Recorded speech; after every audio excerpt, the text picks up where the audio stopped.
everybody, so I'm Janine Ward. I'm a psychological wellbeing practitioner and a mental health practitioner with Together We, which is a community interest company in Cumbria providing support around mental health and physical wellbeing. So this video today is all about COVID anxiety, and the reason why we're doing this is obviously we know that 1 in 4 people have anxiety or depression anyways. Now the problem we've got recently is that we've had the COVID situation, this pandemic, that is an unprecedented set of events that have happened. Even though some of the rules are relaxing now and and the R value has gone down and so on and so forth, there's still a real amount of kind of anxiety going around. So it's part of the Mental Health Awareness Week. So from the 18th onwards, we've had the Mental Health Awareness Week, and this is especially for the Wellbeing Forum, who have organised a load of events through the week to get people thinking about their mental health, specifically looking at Kind Act. So we thought we would do a Kind Act and produce this video, so I hope it helps. Okay, so let's get on to what actual anxiety is, and I'm sure a lot of people have a good understanding. So anxiety and stress is our body's natural, stress in particular is our body's natural reaction to a situation. So we need stress to be able to function. Stress helps us, do everyday tasks. Now, stress can be positive and negative, and that's where anxiety comes in, is when it starts becoming a negative thing. So when we have a stress reaction, what happens is we have an adrenaline release. So say, for example, we're presented with a situation by which, well, let's take a perfect example. So you go to the shop and you are stood in your 2-metre distancing rule, and somebody decides to wander right next to you and stand right next to you. You're immediately put into a situation in which you either fight the situation or you fly away from the situation. And that creates adrenaline in our bodies. And the reason it does that is it gets us ready to prepare and to actually take care of that situation in hand. So if we think about that and what happens when adrenaline rushes through our body, we notice lots of different physical symptoms. So we might have things like, hot, sweaty, heart racing, feeling dizzy, shaky, tingling, feeling kind of blurred vision, tunnel vision, lots of different things, maybe even feeling sick, nauseous, possibly like you need to go to the loo as well. And that's because our adrenaline, what it does is it pumps into our veins and really gets us ready, like I say, to either fight or flight the situation. So fighting the situation in that particular scenario, so like I say, come back to, you stood outside of a shop and you're 2 metres apart from wherever you need to be, but somebody comes and stands right next to you. That might be about assertively asking that person to move away from you, or it might be about you moving away from that situation. So it's kind of gives you the energy to be able to go forward with what you need to do. Or it might be that you flight the situation so that you actually passively move away and don't say anything and get out of the situation. So it helps us to do both of those things, or it might actually help us to endure the situation with anxiety. But regardless of our reaction to it, those physical symptoms are still going to happen. Now, the problem with the COVID situation is it's not only going to increase mental health problems that are already existing, it's then going to also start a lot of new mental health problems. Because if we think about the fact that, let's start with people with existing mental health problems. So 1 in 4 of you out there will have a common mental health problem, so depression, anxiety disorders, that kind of thing. And if we think about those, we're already having problems with negative thinking styles, we're already having problems with anxiety, stress, and so on and so forth. So if we then add additional stress and additional adrenaline releases, additional heightened anxiety due to the current situation, then your mental health problems are more than likely going to get worse. That being said, some people are getting better because they're in out of situations that precipitate their mental health problems. For example, things like work and school. So we have a lot of people at the moment that are quite happy that they're at home and not having to engage in the situations that would worsen their mental health. But with the new people, so new mental health problems, that could be down to the fact of sometimes what we do is we don't realise that we're going through these stress reactions until we are going through them, or until we're lying in bed at night and suddenly we can't relax, we're worried, we're tense all over, we're painful, we might have headaches, tension headaches, or we might be snappy at our family and the people around us. So I suppose this is where we kind of come in is, we need to have a little think about, especially in this situation present, is how do we get hold of the anxiety and how do we regain, not control, because you can't, the thing I think a lot of people get confused about with anxiety is that you can't control it. What you can do is you can manage it. So we can't actually stop our adrenaline from happening. It's there, it's biological function. Yes, there's medication that can do it, but it doesn't work completely. And it would be quite dangerous to do that because we would put ourselves into situations that would be bad for our health and would not be good for us at all. So what I'm going to do is I want to run through a couple of techniques, a few techniques that you can do to enable you to try and alleviate some of the COVID anxiety stress. Or if you're not bothered about the COVID situation, just in general to alleviate stress. So again, in this week, it's all about trying to appreciate what's going on with your mental health. So the first thing is that I've got on my list is noticing unhelpful thinking. Now, I talk a lot about noticing unhelpful thinking in terms of the Gremlins, and if you haven't watched it, do watch it as long as you're over the age of 12, that would be great. So the Gremlins is all about a little fella called Gizmo. Now Gizmo is awesome. He's the cutest little thing in the world. However, if you drop water on him or if you feed him after 12 p.m. to midnight, then he suddenly explodes into millions of little monsters, or big monsters in fact, that then go around doing not very nice things and are quite hard to then regain control of. And that's how I kind of think about unhelpful thinking. So we need to think about Gizmo. What we need to think about Gizmo is, where is Gizmo? What does he look like? And what I'm going to do is I'm going to just show you a little bit about, some of the unhelpful thinking styles that you may have. So if we just have a little quick look, I'm going to turn the camera around. So what we've got here is some thinking styles. We've got all or nothing thinking, overgeneralization, mental filter, disqualifying the positive. We've got a few more underneath. I'll go through them each bit by bit. So all or nothing thinking. So this is like black and white thinking. If I'm not perfect, I've failed. Either I do it right or not at all. So this is very kind of hard to, it's all or nothing rules, and it is not helpful. Mental filter. So this is about paying attention to certain types of evidence, noticing failures but not seeing successes. So if we think about in terms of the COVID-19 situation, this might be about only picking out really negative things about the COVID infection and virus, rather than actually seeing some of the positives. And you'll see that social media do this quite a lot, because obviously that's the kind of things that sell. So overgeneralization, seeing a pattern based upon a single event, or being overly broad in the conclusions we draw. So like kind of everything is always rubbish, nothing good ever happens. So everyone's going to die from the virus, nobody's going to live, that kind of thing. Disqualifying the positive, so discounting the good things that have happened or that you have done for some reason to another person. So basically, you're relying on the negative. So some of the thinking patterns, we have 10 of these. If anybody wants to know the posh word for it, it's cognitive distortions.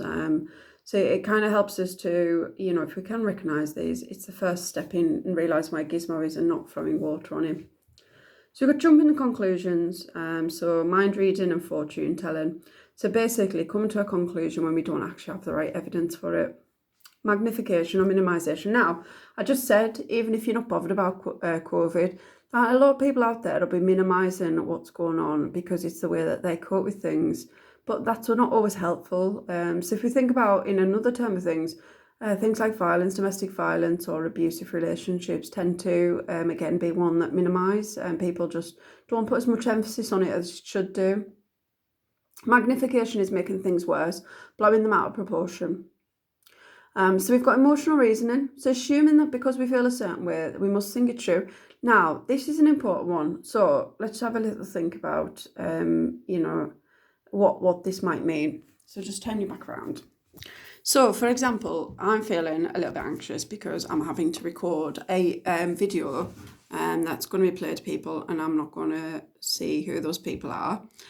So I'm feeling very anxious and a little bit kind of underconfident and a little bit, nervous.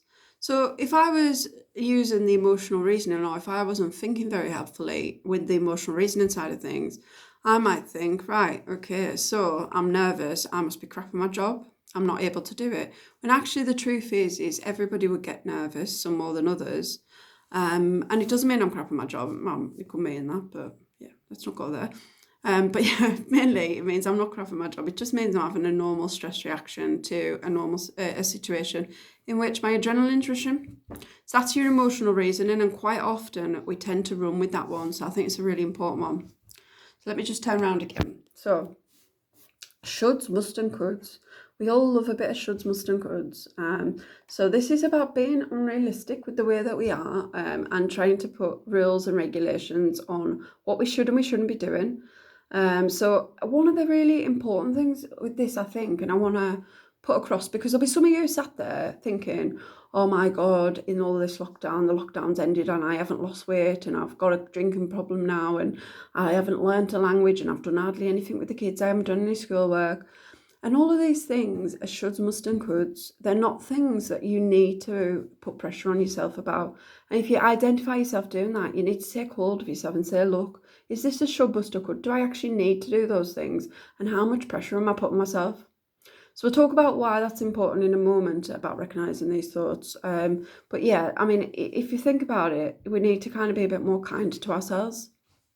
So labelling, so that's assigning labels to ourselves or other people. I'm a loser, I'm completely useless, they're such an idiot. And personalisation, blaming yourself for taking responsibility for something that's not your fault.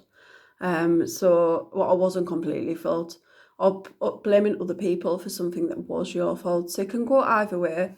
Now, these are the 10 different thinking errors or cognitive distortions that we tend to have. And they're not obviously conducive to mental health problems at all. So, like I say, think of them as Gizmo. Like, you've got to look up Gizmo after this, and I do have a picture somewhere, but I don't know why it's gone. But Gizmo is cute, but he's only cute until if you keep an eye on him and you don't feed him and you don't put water on him.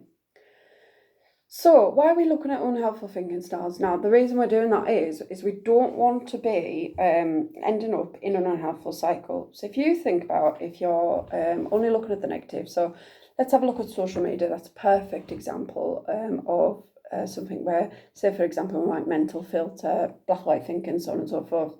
Looking at social media, we see all of these negative thoughts, publications about how many people have died, how bad the government are doing their job, how people have been breaking social distancing rules, and how, there's people dying, so on and so forth. Not going to go into it too much, I don't want to raise anybody else's anxieties. What we would do is instead of like going through social media and looking at everything else as well, we tend to filter those things out. Now, if we're doing that, you can more than imagine that if you remember back to the stress reaction, we're going to start stressing. We're going to start stressing even more, and our adrenaline is going to increase. So if you think, right, I'm looking at that all now, my heart's racing, I'm hot, I'm sweaty, I'm shaky, I'm like really het up. Those thoughts are going to intensify. So I'm going to think even more, oh my God, this is really bad. Something terrible is happening. What am I going to do? And I start to feel out of control, and the symptoms get worse. I start panicking. I start not being able to manage the symptoms. And then I go to bed at night, I can't get to sleep. I stop sleeping, and that means the symptoms get even worse. So what we're doing with the unhelpful thinking is we're trying to identify where Gizmo is, and we're trying not to pour water on him. We're trying to just say, look, it's one of those thinking patterns, it's one of those thinking styles, it's one of those errors, distortions, whatever you want to call them. Let's see it, and let's just see it for what it is and park it to one corner. So parking it to one corner is sometimes easier than others. So that's where we come on to the next bit. So if we parked it one corner and we notice we're doing it, then we need to maybe do something with that at some point. Because what we don't want to do is, what a lot of people tend to do, is box it up and pop it into a little room and wait for it to explode. And it will eventually do that. So we need to kind of deal with it. So if we know that we're doing that a lot, where we're seeing unhelpful thinking styles, we need to do something about it. So we do something either to do with our thoughts or our behaviours. Now, I work with cognitive behavioural therapy, so that's going to be the two main things that I look at each time. So your behaviours are things that you can do, like practical things, and your thoughts are obviously the way that you think. Now, for argument's sake, you can't actually change a thought unless you do a behaviour. So let's kind of stick with that. So you can't just suddenly go, I'm just going to think differently. So we always want to do something practical. Now, first things first, we need to identify where those unhelpful thinking patterns might be coming from. If it's social media or if it's media in general, there's some really good techniques that I'm going to talk about that we can do to stop it. Now, first things first, really guessing, I'm sure everybody's guessed this, but I bet nobody does it. Definitely do not be checking social media or media of any kind when you are feeling het up. It's not a really good idea, and you are likely to just pick out the negatives or anything that fits with your mood at that time. Try to avoid going on it right before bed, and do not take your phone to bed. It's not a good idea. Again, not only does it affect your sleep due to blue light, but it also is going to make you feel more stressed out if you see things that are going to play into the anxiety and the stress that you've got.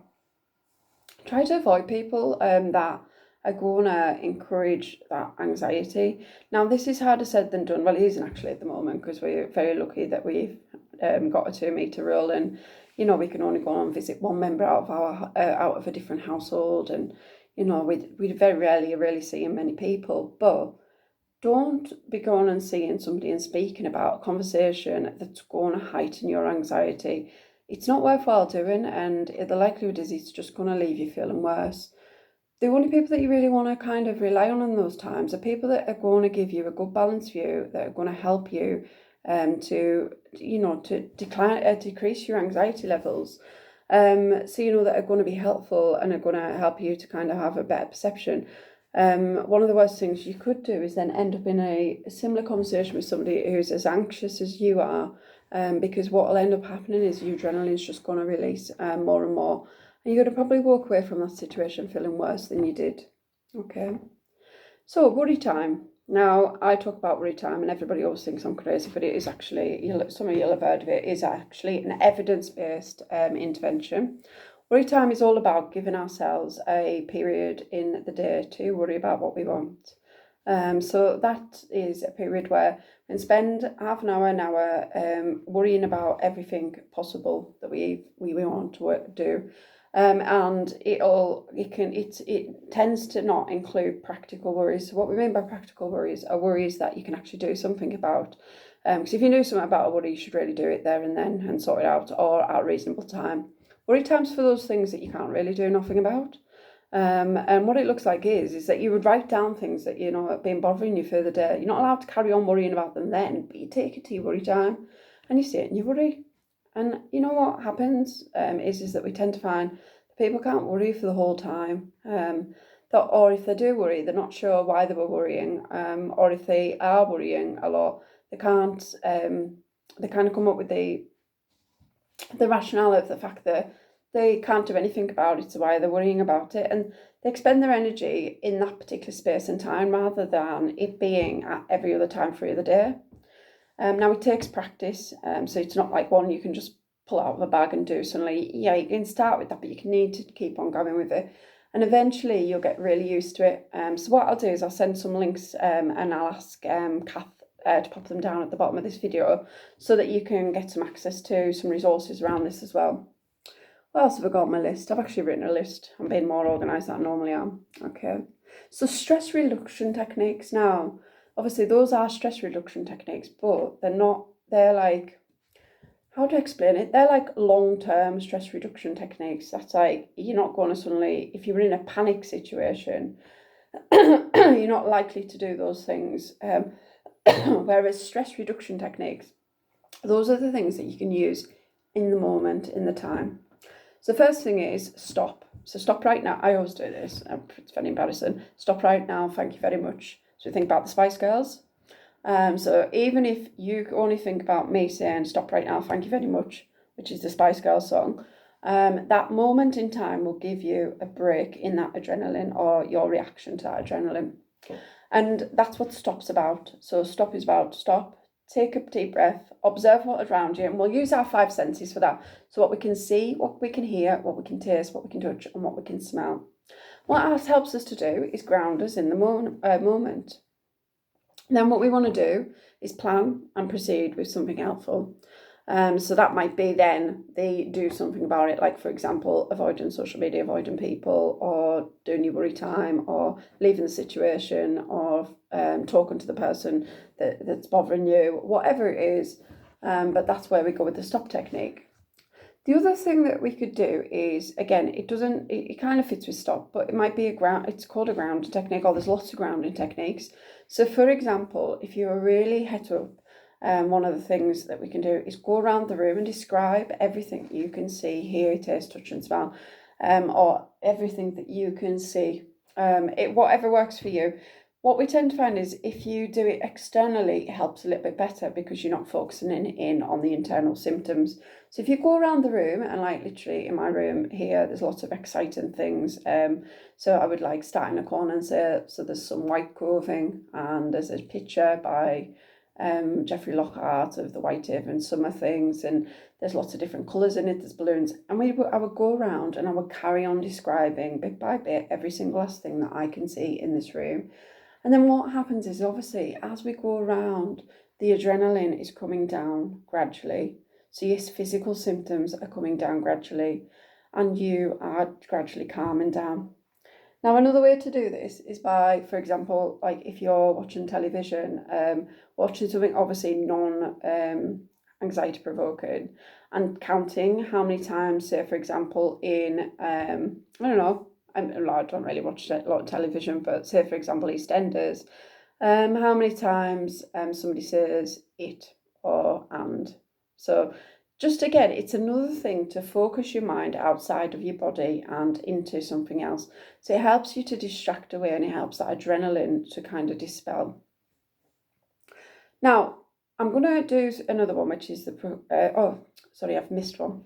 So breathing. So breathing's another really important one that you can help. And I've seen a lot on Facebook of those breathing things, where they've got the square and it's going out and then it's coming back in. And those are really helpful.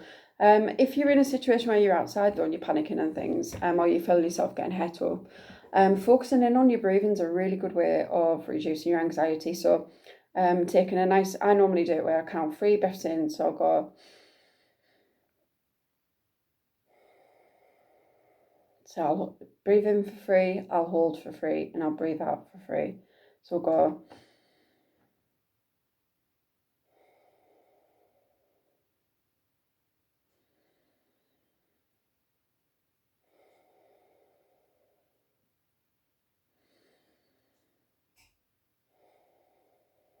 And so on and so forth.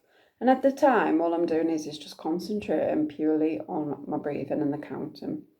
And it really helps to kind of ground you and just get control back over that adrenaline. Otherwise, we tend to see that we find ourselves taking shorter breaths, which will increase our heart rate and our adrenaline again. Now, I'm going to do progressive muscle relaxation at the end of this session because I think it's really worthwhile. I want to talk a little bit about a general thing that you can do to keep your mental health well. And it's something I go on about so much. It's something that we run courses in. And it's about keeping yourself well. Now, to keep yourself well, there's lots of different things we need to do. One, we need to identify when we're not well. So we need to identify when things aren't going good. So symptoms of low mood, anxiety, depression, suicidal thoughts, self-harm, that kind of thing. If we're having those kinds of thoughts, then we need to do something about it. If we're having those kinds of symptoms, we need to do something about it. So once we notice that we're not well, we need to do something. But we also can do lots of things to keep ourselves from having those symptoms.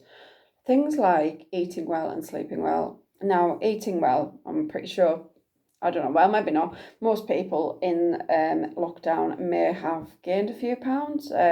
So yeah, so where we've kind of been a bit bored or we've been a bit stressed, we've reached for food. Now, I'm not saying that's a bad thing in some ways, because obviously food is, can be helpful and unhelpful.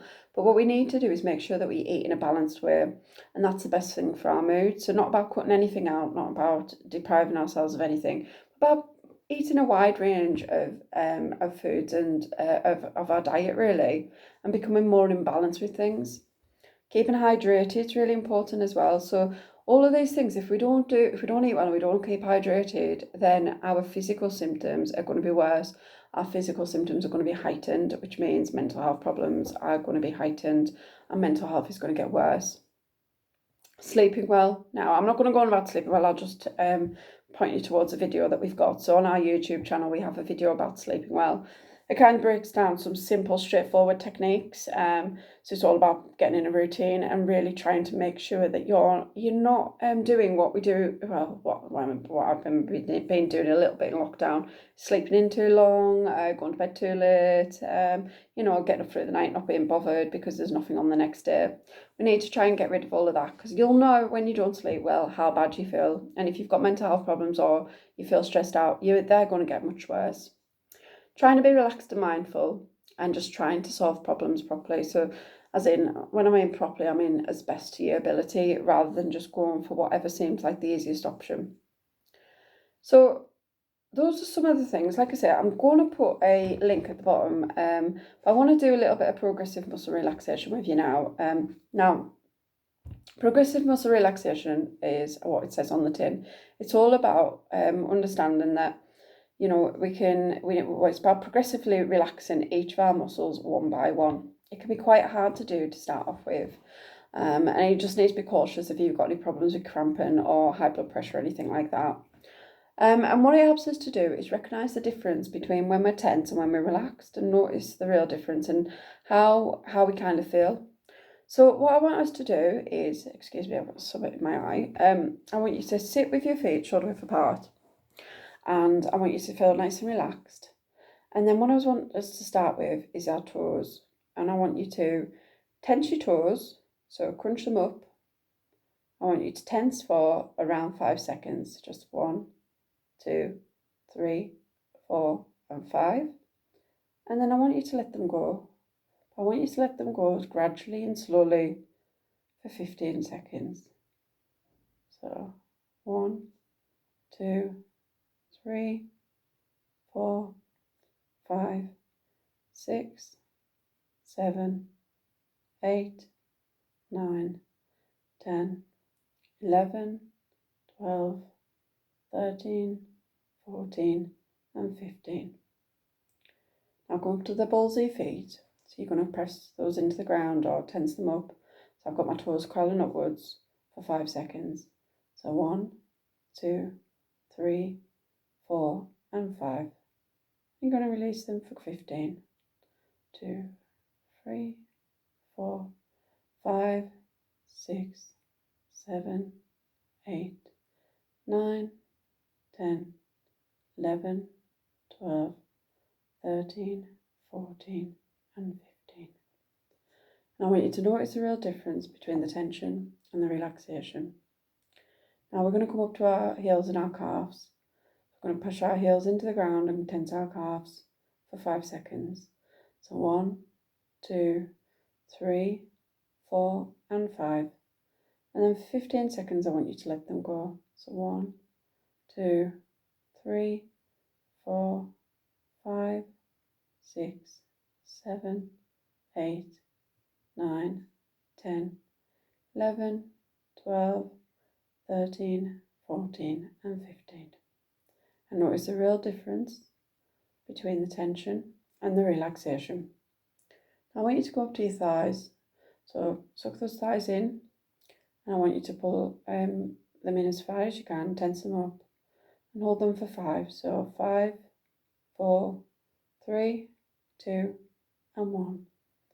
And then let them relax. We're going to go 1, 2, 3, 4, 5, 6, 7, 8, 9, 10, 11, 12, 13, 14 and 15.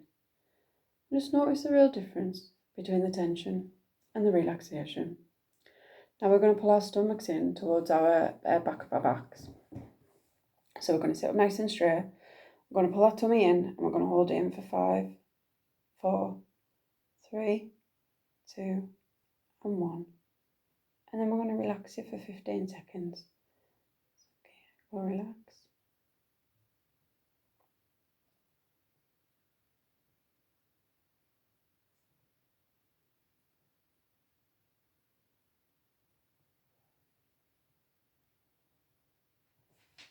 There we go, and just notice the real difference between the tension and the relaxation.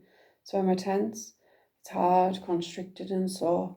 When we're relaxed, it's nice and soft, nice and warm, and just nice and fluffy. That's the only way I can describe it.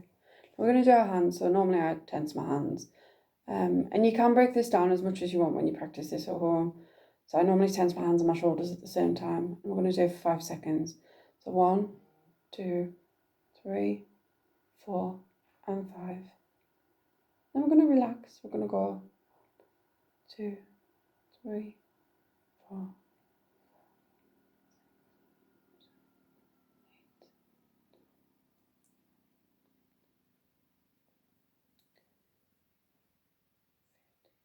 Fantastic, right. And then last one we're going to do is our face. Now, I can't do my face, obviously, whilst I'm trying to talk to you and count. But scrunch it up, squish it all in, and hold it for 5, 4, 3, 2 and 1. And then just let it go for 1, 2, 3, 4, 5, 6, 7, 8, 9, 10, 11, 12, 13, 14 and 15. Alright, okay, so you can go back down your body as well. And what that, like I said, what it helps us to do is kind of get an understanding about the difference between tension and relaxation. I'm hoping that this little workshop's helped. I know it's a lot of information. Ideally, it'd be better if we weren't in this situation and we could do it face to face.